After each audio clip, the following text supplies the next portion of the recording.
Dear students, welcome to cost accounting class. Today we are discussing overhead. You know, there are three elements of cost: material, labor and expenses. All these have three, each again into two, direct and indirect. All indirect elements are come into one head, that is overhead. Today we are discussing the overhead chapter.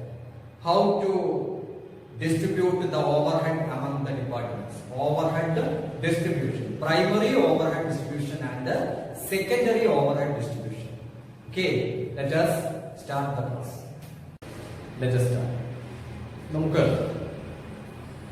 Overhead എന്ന ചാപ്റ്ററിലെ overhead distribution ആണ് ഇന്ന് നമ്മൾ പറയാൻ ഉദ്ദേശിക്കുന്നത്. Overhead എന്താണെന്ന് നിങ്ങൾക്കറിയാം. What is overhead? All indirect elements are aggregated into one head. Indirect material, indirect labor and indirect expense. That is commonly known as overhead. ഈ overhead ഒരു ഫാക്ടറിക്കകത്ത് കോമൺ ആയിട്ട് പൊതുവായിട്ട് അടയ്ക്കുന്ന ഓവർഹെഡ് എങ്ങനെയാണ് വിവിധ ഡിപ്പാർട്ട്മെന്റുകൾക്ക് ഡിസ്ട്രിബ്യൂട്ട് ചെയ്ത് കൊടുക്കുന്നത് എന്ന് പറയുന്ന ഭാഗമാണ് നമ്മൾ ഈ വീഡിയോയിൽ ചെയ്യാൻ ഉദ്ദേശിക്കുന്നത്. റെഡി? ഒരു ഫാക്ടറിക്കകത്ത് രണ്ട് പ്രധാനപ്പെട്ട ഡിപ്പാർട്ട്മെന്റുകൾ ഉണ്ടാവും. ഒന്ന് പ്രൊഡക്ഷൻ ഡിപ്പാർട്ട്മെന്റും service department. There are two departments such as production department and service department. In each of these departments there may be sub-departments, subdivisions. Production ഡിപ്പാർട്ട്മെന്റുകളിൽ തന്നെ ചിലപ്പോൾ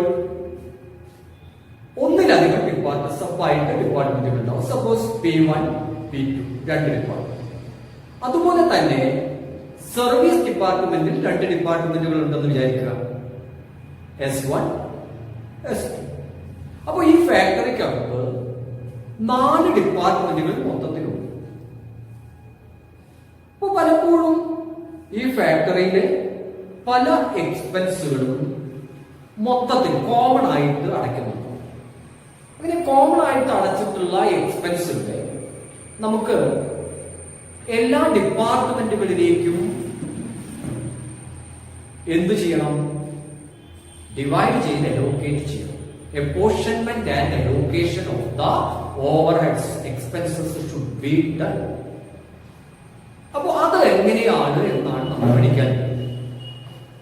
അത് വളരെ സിമ്പിൾ ആയിട്ട് പറഞ്ഞാൽ, ഞാൻ ഇപ്പോൾ പറഞ്ഞ ഒരു ഫാക്ടറി, ആ ഫാക്ടറിക്കകത്ത് 4 ഡിപ്പാർട്ട്മെന്റ് ഉണ്ട്. ഏതൊക്കെയായിരുന്നു? P1, P2 production department, S1, S2 service department. Okay, ഈ 4 ഡിപ്പാർട്ട്മെന്റുകൾക്കായിട്ട് ഒരു എക്സ്പെൻസിനെ എങ്ങനെ വീതിക്കാമെന്ന് നമ്മൾ നോക്കാം. അപ്പൊ സപ്പോസ് ഈ ഫാക്ടറിക്ക് 2000 സ്ക്വയർ ഫീറ്റ് ഏരിയ ഉണ്ടെന്ന് വിചാരിക്കുക. 2000 square feet area, SQF.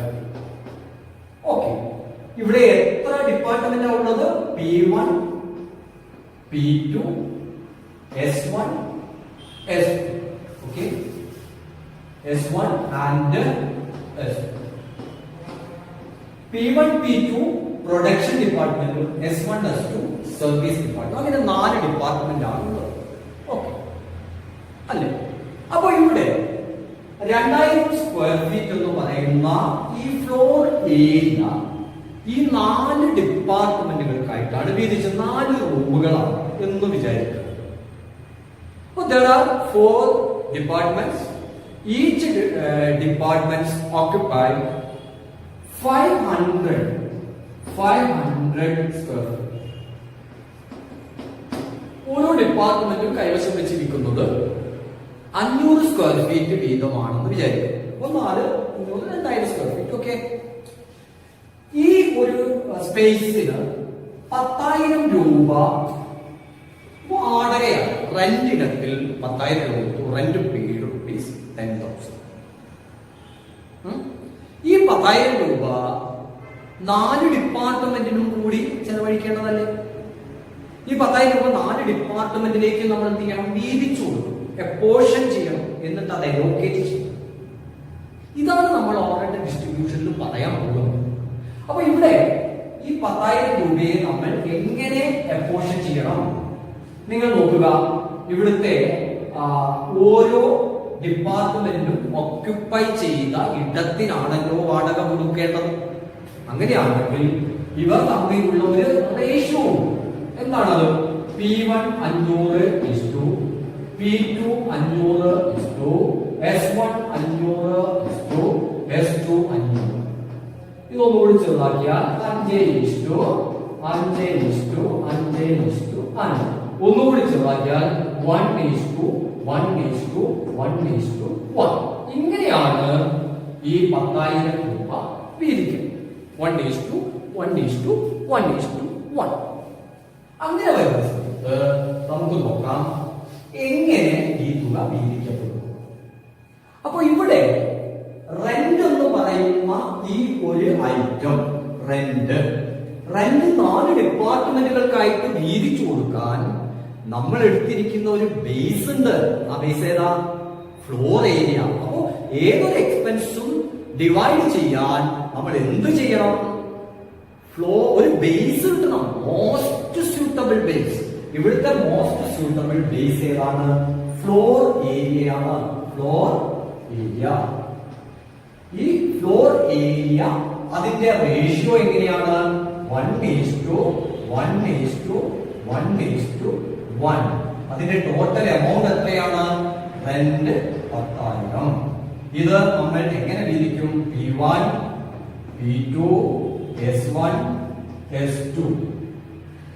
P1 ന് 2,500 വരും, P2 ന് 2,500 വരും, S1 ന് 2,500 വരും, S2 ന് 2,500 വരും. അപ്പൊ ഇങ്ങനെയാണ് ഒരു എക്സ്പെൻസ് വിവിധ ഡിപ്പാർട്ട്മെന്റുകൾക്ക് വീതിക്കുന്നത്.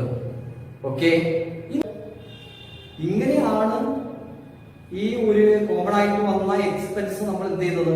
ഡിവൈഡ്, എപ്പോർഷൻ ചെയ്ത് അലോക്കേറ്റ് ചെയ്തു. അപ്പൊ അതിനൊരു മെത്തേഡ് കോഡൊക്കെ വരച്ച് ചെയ്യും. അങ്ങനെ കോമൺ എക്സ്പെൻസുകൾ മറ്റ് ഡിപ്പാർട്ട്മെന്റുകൾക്ക് എപ്പോർഷൻ ചെയ്ത് അലോക്കേറ്റ് ചെയ്യാൻ വേണ്ടി ഉണ്ടാക്കുന്ന ഒരു സ്റ്റേറ്റ്മെന്റ് ഉണ്ട്. അതിനെയാണ് ഓവർഹെഡ് ഡിസ്ട്രിബ്യൂഷൻ സമ്മറി എന്ന് പറയുന്നത്. Oh, what is overhead distribution? We can say there are some expenses paid in common in a factory. Such common expenses should be divided among the departments according to the most suitable basis. That is overhead distribution. And for that purpose, we are making a statement.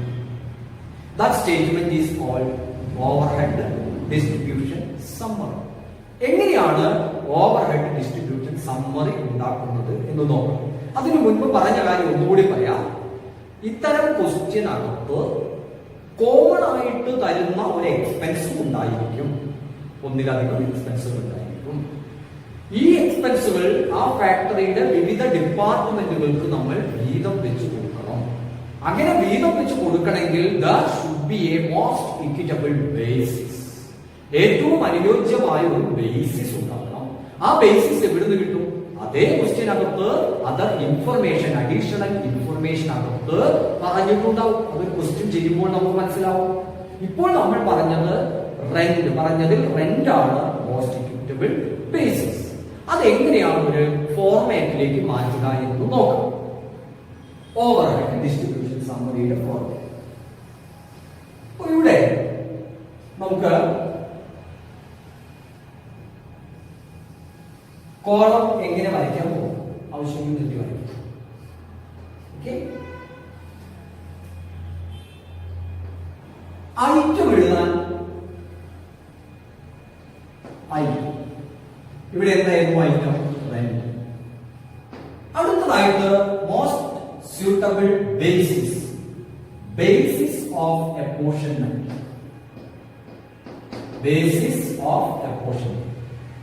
ഇനി വേണമെങ്കിൽ വേണമെങ്കിൽ അതിന്റെ ratio കാണിക്കാൻ ഒരു column വരയ്ക്കാം, അല്ലെങ്കിൽ ഇവിടെ തന്നെ കാണിക്കാം. തൽക്കാലം ഞാൻ ഇവിടെ റേഷ്യോ ഒരു കോളം വരച്ചു. പിന്നെ ടോട്ടൽ എമൗണ്ട് വിധിക്കപ്പെടുന്ന എക്സ്പെൻസിന്റെ ടോട്ടൽ ഒരു കോളം. പിന്നെ നമുക്ക് വേണ്ടത് ഇവിടെ 4 എണ്ണമാണ്.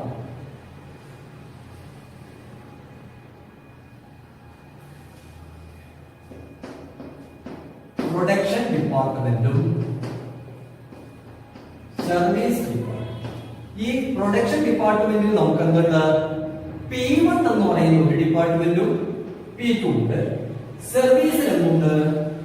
S1 എന്ന് പറയുന്നുണ്ട്, S2. ഇതാണ് ഇതിന്റെ ഒരു ഫോർമാറ്റ്. ശ്രദ്ധിക്കുക, പ്രൈമറി ഓവർഹെഡ് ഡിസ്ട്രിബ്യൂഷൻ സമ്മറിയിലെ ഫോർമാറ്റ് ആണ് ഈ കാണുന്നത്. ഐറ്റം, ബേസിസ് ഓഫ് അപ്പോർഷൻമെന്റ്, ആവശ്യമെങ്കിൽ റേഷ്യോ, ടോട്ടൽ, പ്രൊഡക്ഷൻ ഡിപ്പാർട്ട്മെന്റ് എത്രയുണ്ടോ അതിന് പോണം സർവീസ് ഡിപ്പാർട്ട്മെന്റ്. ഇവിടെ നമ്മൾ റെന്റിന് നമ്മൾ തിരഞ്ഞെടുത്ത ഏറ്റവും സ്യൂട്ടബിൾ ബേസിസ് ഏതാണ്? Area square feet, floor area.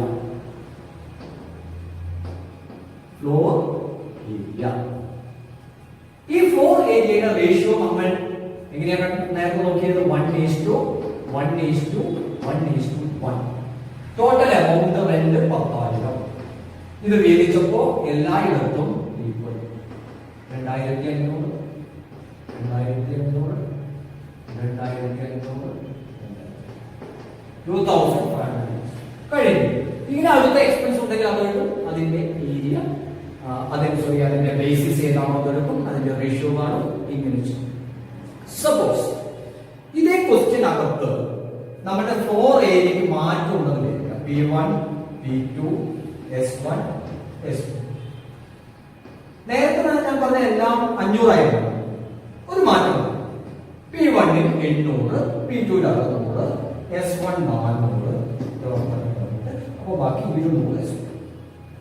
ഇങ്ങനെയായിരുന്നു സ്ക്വയർ ഫീറ്റ് എങ്കിൽ മാറ്റമുണ്ട്. എന്താണ് മാറ്റം? റേഷ്യോയിൽ മാറ്റം വരും. എങ്ങനെയാണ് റേഷ്യോയിൽ മാറ്റം വരുന്നത്? നോക്ക്.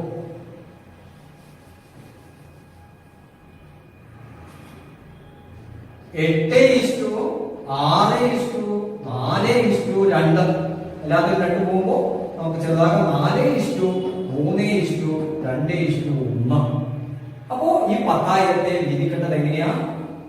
4:3:2:1. അപ്പോ വിധിക്കുമ്പോഴെങ്ങനെ വരും?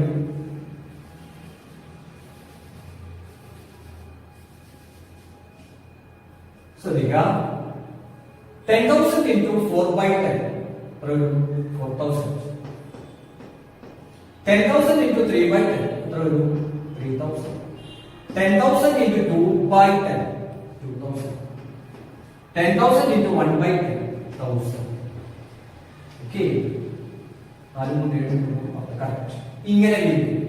അപ്പോ പ്രൈമറി ഓവർഹെഡ് ഡിസ്ട്രിബ്യൂഷൻ സമ്മറി ഉണ്ടാക്കുക എന്ന് പറയുന്നത് വളരെ സിമ്പിൾ ആയിട്ടുള്ള കാര്യമാണ്. നിങ്ങൾ ഇത്ര മാത്രം ശ്രദ്ധിച്ചാൽ മതി. വരയ്ക്കേണ്ട കോളംസ് അറിയാം. Item, basis of apportionment, ratio, then total, then production department എത്ര കോളം ഉണ്ടോ അത്, സർവീസ് ഡിപ്പാർട്ട്മെന്റ് എത്ര കോളം ഉണ്ടോ അത്. ഓക്കെ അല്ലേ? പിന്നെ നമ്മൾ ചെയ്യേണ്ടത് കോമൺ ആയിട്ട് അടച്ച എക്സ്പെൻസുകൾ ക്വസ്റ്റ്യൻ അകത്തുണ്ടാവും. ആ എക്സ്പെൻസ് എഴുതുന്നു. അത് വീതിക്കാൻ പറ്റിയ ഏറ്റവും സ്യൂട്ടബിൾ ബേസിസ് ഏതോ അത് നമ്മൾ കണ്ടെത്തും. ആ ബേസിസ് എഴുതുന്നു, അതിന്റെ റേഷ്യോ. ആ റേഷ്യോ പ്രകാരം ടോട്ടൽ എമൗണ്ടിനെ വീതിക്കും. ഇത്രയേ ഉള്ളൂ. ഇനി നമ്മൾ പഠിക്കേണ്ടത് എന്താണ്? ഓരോ എക്സ്പെൻസിനും വരുന്ന സ്യൂട്ടബിൾ ബേസിസ് ഏതാണെന്ന് പഠിക്കാം. ഒരു ക്വസ്റ്റ്യൻ ചെയ്ത് നോക്കാം. ഞാൻ ബോർഡിൽ ഒരു ക്വസ്റ്റ്യൻ എഴുതിയിട്ടുണ്ട്. ആ ക്വസ്റ്റ്യൻ ഒന്ന് ശ്രദ്ധിക്കാം. ഞാൻ വായിക്കാം.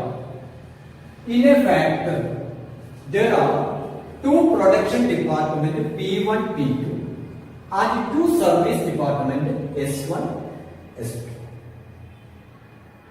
For the period, the expenses were rent 12,000, electricity bill 800, supervisor salary 4,000, fuel 8,000. Prepare overhead distribution summary. Primary overhead distribution summary ഉണ്ടാകും. അവിടെ അഡീഷണൽ ഇൻഫർമേഷൻ ഉണ്ട്. ക്വസ്റ്റ്യൻ അങ്ങനെ ഉണ്ടാവും. Other information. ഇവിടെ P1, P2, S1, S2 ൽ വന്ന കുറച്ച് കാര്യങ്ങളാണ് പറയുന്നത്. Floor area P1 800, 600 P2, S1 400, S2 200. Next പറഞ്ഞത് ലൈറ്റ് പോയിന്റ് ആണ്. P1 7, P2 5, S1 2, S2 2. Next one number of workers ആണ്. P1 20, P2 10, S1 5, S2 5. പിന്നെ പറഞ്ഞിരിക്കുന്നത് HP of machine, horse power of machine. P1 50, P2 10, S1 5, S2 10. ഇതാണ് other information. ഇതിന്റെ അടിസ്ഥാനത്തിൽ നമ്മൾക്ക് എന്ത് ചെയ്യണം? പ്രൈമറി ഓവർഹെഡ് ഡിസ്ട്രിബ്യൂഷൻ സമ്മറി ഉണ്ടാക്കണം. അപ്പൊ ശ്രദ്ധിക്കുക, ഇത് വളരെ സിമ്പിൾ ആയിട്ട് നിങ്ങൾക്ക് ചെയ്യാം. നമുക്ക് വീതം വെക്കേണ്ടത് ഏതൊക്കെ എക്സ്പെൻസ് ആണ്? ഒന്നാമത് വന്നത് റെന്റ് ആണ്. റെന്റ് എത്രയാ പറഞ്ഞിരിക്കുന്നത്? 12,000. ഈ റെന്റ് വീതം വെക്കാൻ പറ്റിയ സൂട്ടബിൾ ബേസിസ് ഏതാണെന്ന് നോക്കൂ. ഇവിടെ 4 അതർ ഇൻഫർമേഷനാണ് നോക്കേണ്ടത്. ഇവിടെ 4 ഐറ്റത്തിൽ റെന്റ് വരിക ഫ്ലോർ ഏരിയയ്ക്കാണ്. അപ്പൊ ഫ്ലോർ ഏരിയയുടെ റേഷ്യോ 8:6:4:2 ഇങ്ങനെ ഇരിക്കണം. ചെറുതാക്കാൻ പറ്റുന്ന പരമാവധി ചെറുതാക്കി കൊണ്ടുവരിക റേഷ്യോ. ലൈറ്റ് പോയിന്റ് നോക്കുക. നെക്സ്റ്റ് എന്താ? ഇലക്ട്രിസിറ്റി. ഇലക്ട്രിസിറ്റി ബിൽ എന്തിനായിരിക്കും ഇലക്ട്രിസിറ്റി ബിൽ അടച്ചത്? ലൈറ്റ് പോയിന്റിനാണ്. അപ്പൊ ഓരോ ഡിപ്പാർട്ട്മെന്റിലുള്ള ലൈറ്റ് പോയിന്റ് അനുസരിച്ച് ഇലക്ട്രിസിറ്റി ഉപയോഗിച്ചിട്ടുണ്ടാവും.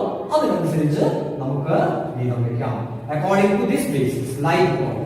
ഓ ശ്രദ്ധിക്കുക, ഇലക്ട്രിസിറ്റി ബിൽ ഓർ ലൈറ്റിംഗ് എന്ന് കണ്ടാൽ അതിന് ഉപയോഗിക്കാവുന്ന സ്യൂട്ടബിൾ ബേസിസ് ലൈറ്റ് പോയിന്റ് ആണ്. സപ്പോസ് ലൈറ്റ് പോയിന്റ് അതൊരു ഇൻഫർമേഷൻ ഇല്ല എങ്കിൽ പിന്നെ നമുക്ക് ഉപയോഗിക്കാൻ പറ്റുന്നത് ഫ്ലോർ ഏരിയ. കാരണം ഏരിയ കൂടുന്നതനുസരിച്ച് ലൈറ്റിംഗിന്റെ ഉപയോഗവും കൂടും. അപ്പോ ഫസ്റ്റ് കൊടുക്കുന്ന മോസ്റ്റ് ഇക്വിറ്റബിൾ ലൈറ്റ് പോയിന്റ് ആണ്. അതില്ലെങ്കിൽ ഫ്ലോർ ഏരിയ. ഇവിടെ ലൈറ്റ് പോയിന്റ് ഉണ്ട്. ആ റേഷ്യോ 7:5:2:2. നെക്സ്റ്റ് വന്നിട്ട് ഏതാ വരുന്നത്? സൂപ്പർവൈസേഴ്സ് സാലറിയാണ്. എന്തിനു വേണ്ടിയാണ് സൂപ്പർവൈസേഴ്സിനെ വെക്കുന്നത്? തൊഴിലാളികളെ നോക്കി നടത്താൻ, അവരെ സൂപ്പർവൈസ് ചെയ്യാൻ. അപ്പൊ നമ്പർ ഓഫ് വർക്കേഴ്സ് ആണ് ഏറ്റവും സൂട്ടബിൾ. ഇവിടെ ഉണ്ട് നമ്പർ ഓഫ് വർക്കേഴ്സ് 20, 10, 5, 5, 4:2:1:1. പിന്നെ വന്നത് ഫ്യൂൽ ആണ്. ഇന്ധനം ചെലവഴിക്കപ്പെടുന്നത് മെഷീനറിക്ക് വേണ്ടിയാണ്. HP of machine suitable basis HP of machine അല്ലെങ്കിൽ ഇലക്ട്രിസിറ്റി കിലോവാട്ട്. ചിലപ്പോ HP ഓഫ് മെഷീൻ ആയിരിക്കാം അതർ ഇൻഫർമേഷൻ തരിക, ചിലപ്പോ ഇലക്ട്രിസിറ്റി കിലോവാട്ട് എന്നായിരിക്കും. എങ്കിൽ ആ ബേസ് ഇവിടെ 3:2:1:2. ഇങ്ങനെയാണ് ഇത് വീതം വെക്കേണ്ടത്. ഇത് നമുക്ക് എങ്ങനെ സോൾവ് ചെയ്യാമെന്ന് നോക്കാം. ക്വസ്റ്റ്യൻ കിട്ടിയാൽ ആദ്യം നിങ്ങൾ ചെയ്യേണ്ടത് ക്വസ്റ്റ്യൻ നന്നായിട്ട് പഠിക്കുക. ഇത്തരം ക്വസ്റ്റ്യൻ വരാൻ സാധ്യതകളാണ്. 15 മാർക്കിന് ചോദിക്കാൻ സാധ്യതയുള്ളതാണ് ഓവർഹെഡ് ഡിസ്ട്രിബ്യൂഷൻ.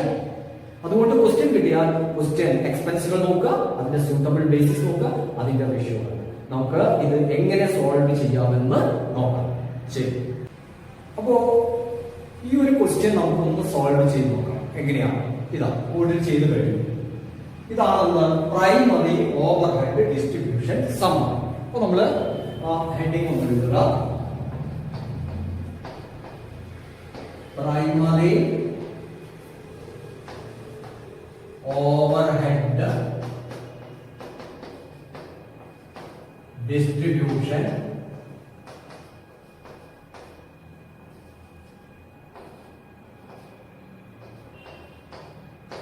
സമ്മറി.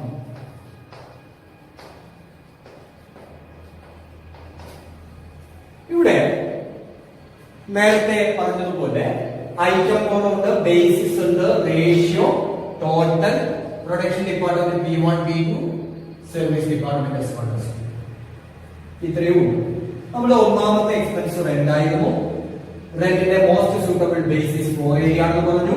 അതിന്റെ റേഷ്യോ 4:3:2:1. Total amount 12,000. അത് 4 × 7 × 9 × 10 4/10 4,800 3,600 2,400 1000 അല്ലേ? 4/10 4,300 3/10 3,600 2/10 2,400 1/10 1000. ഇങ്ങനെ ലഭിച്ചു. രണ്ടാമത്തെ എക്സ്പെൻസ് എന്തായിരുന്നു? ഇലക്ട്രിസിറ്റി. അതിന്റെ മോസ്റ്റ് സൂട്ടബിൾ ബേസിസ് ഏതാ നമ്മൾ എടുത്തത്? ലൈറ്റ്. അതിന്റെ റേഷ്യോ എങ്ങനെയായിരുന്നു? 7:5:2:2. 7 12 2 16 2 16 7/16 800 7/16 350 5/16 250 2/16 2/16 sorry.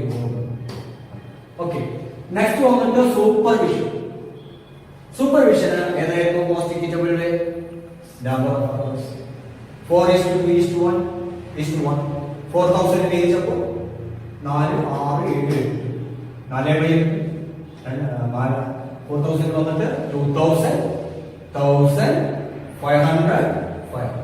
Okay, next fear HB of vision ratio 3:2:1:2.